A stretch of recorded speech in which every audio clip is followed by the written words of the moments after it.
Guys, we received our first consignment of 11 bags out of the total of 30 bags we expect from the purchase we made in the last 2 months from the Mamprugu Maduri area. That is the overseas area that is around Bolga, Fumbisi area. Do you think it is worth it to pay money ahead for somebody who's helping to go into the farms to gather the maize up to the quantity of maize bags you need in order now to transport it as far from the Mampugu area up to Tamale? Or you rather just walk into the Tamale market and buy your maize? Let's do some comparisons. So 2 months ago, we were told that the maize was sold around 250 Ghana cedis per bag, per 100 kg bag, and there were expectations that the prices would increase. So we decided that we will give out money, 40 bags of maize money to family members over there to buy 40 bags of maize for us. So the money was sent by somebody on a motorbike, or let's say that somebody went with the bags, these sacks, to that place, and then we wired the money through Momo for them to withdraw it for them, and then they had to go into the farms to give out money. It is popularly done. So they give out money to farmers who then will sell maybe 10 bags, 5 bags, 3 bags, 1 bag as and when they are ready to sell. So 3 days later, when my cousin returned to Tamale, the information was that they were able to gather 11 bags, and that people with huge sums of money came around and they need thousands and thousands of bags of maize to buy. For which reason, there were delays in getting the remaining 29 bags of maize, which money we had given to them. At that time, our chicks just landed and we were giving them magic feed, for which reason there was no pressure. Then, 2 weeks later, when we had to prepare our own feed, the maize hadn't arrived. So we had to go into a Tamale market to buy our first consignment of maize. And at that time, it was 350 Ghana cedis. So transporting it from Tamale market to this place cost us 25 cedis per bag. So two 350 plus 25, so that gives 375 cedis per bag at that time. So we received it, we took it to the mill, and then we milled our first half ton of feed. 2 weeks later, rather 3 weeks later, when we had to prepare another half ton of feed, that maize from that far end hadn't come. So we had to go to the Tamale market again to buy 350 and this time 20 Ghana cedis worth of transportation to bring the maize here, and then to send it to the mill to go and prepare the second half ton of feed for our chicks.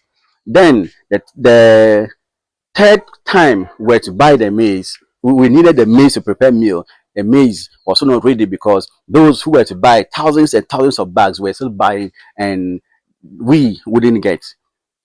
Eventually, they did not also get the thousands of bags. They got some thousands, but not all the thousands of bags they wanted to buy.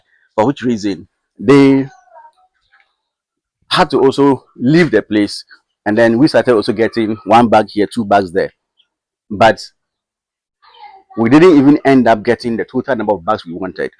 So we went to a Tamale market again.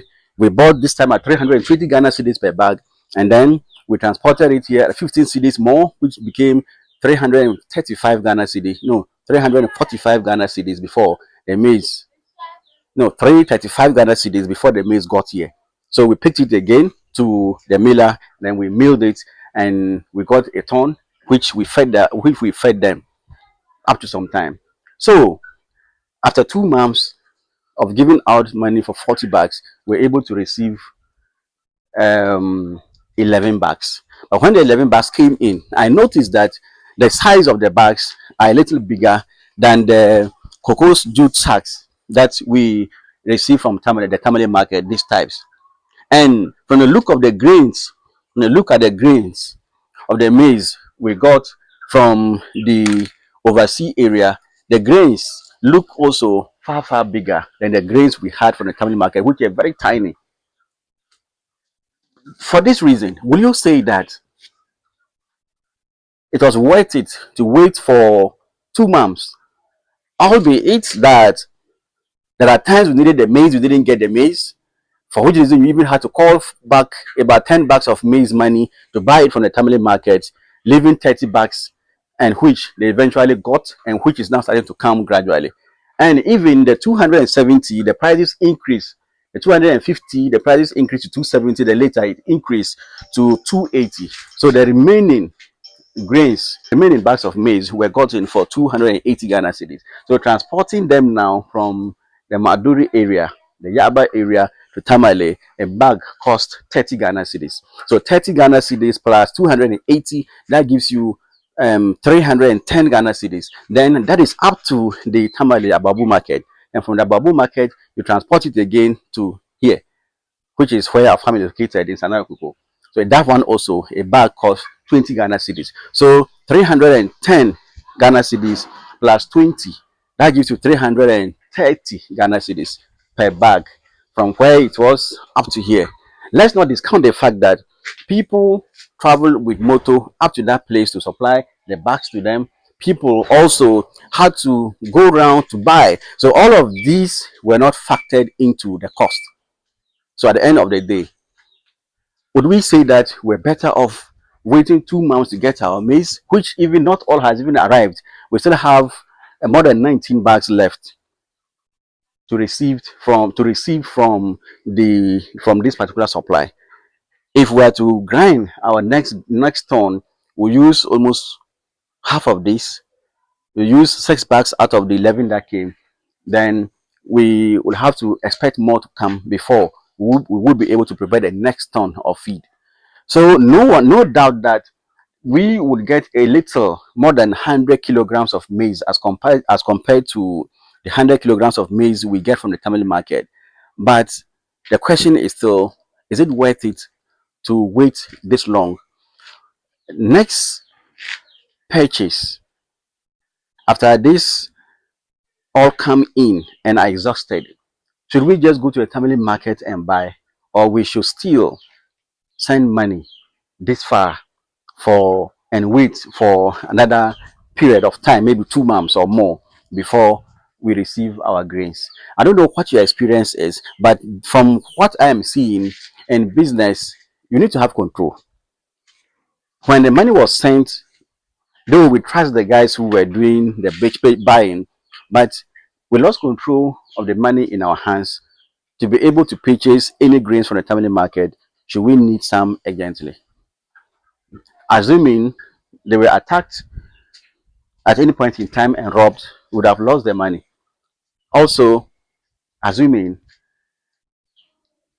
the maize was even the same kilos as that of tamale, and which can often happen because looking at the bags, most of them look a little more than 100 kilograms, but some of them also just look like the normal 100 kg bags from tamale market. What is your experience in the way you buy your maize? Is this the reason why in all this actually we haven't really looked at the quality of the grains in terms of the purity, in terms of the nutrients that are there, and then also in terms of the chaff that may accompany it, in terms of the dryness? For the tamale market one, the ones we bought were dry, and in fact very dry, though the grains were very tiny. But this one, the grains look very big, but we haven't really gone into it to see whether there is really very good quality in terms of the nutrients and everything as compared to that of the Tamale market. Is this the reason why those who do very large scale production of the poultry and also of the feed, they buy their maize and other ingredients from Brazil, from Argentina, South Africa, and other places, assuming we eventually grow and we are to keep buying? Should we take our money and go into the villages, go into the hinterlands, go into the overseas areas of Ghana to also buy, and hopefully we will get, or we should just import our own from wherever we are going to get it? where we are guaranteed of grain quality, we are guaranteed of kilogram quality, quantity, and everything associated with it, and probably at a lower cost. This is not to say that we shouldn't help, or we shouldn't support, or we shouldn't buy from our local farmers. We need to. However, if there are many uncertainties surrounding what you are going to get, and the way the chicks have a lot of standards in the way that we're taking care of, I wonder whether if something is not done, we need, or we should, or we would continue to rely on the supply from the hinterlands. Maybe after this, we'll choose to go into a Tamale market to buy and buy until we are no longer able to get, before we think about outside. However, I will always and forever think about we buying from the Tamale market. And maybe if there's much more certainty, then we buy from the overseas and the hinterland area rather than going overseas as a second resort. Let me know what you think. If you haven't so subscribed to my channel, this is my Ghanaian Dream channel, doing everything possible to ensure that I'm able to live a Ghanaian dream where I live decently and be able to live comfortably also, without having to engage in crime, or without having to travel abroad like many of my compatriots have done. Bye bye, and see you in my next video.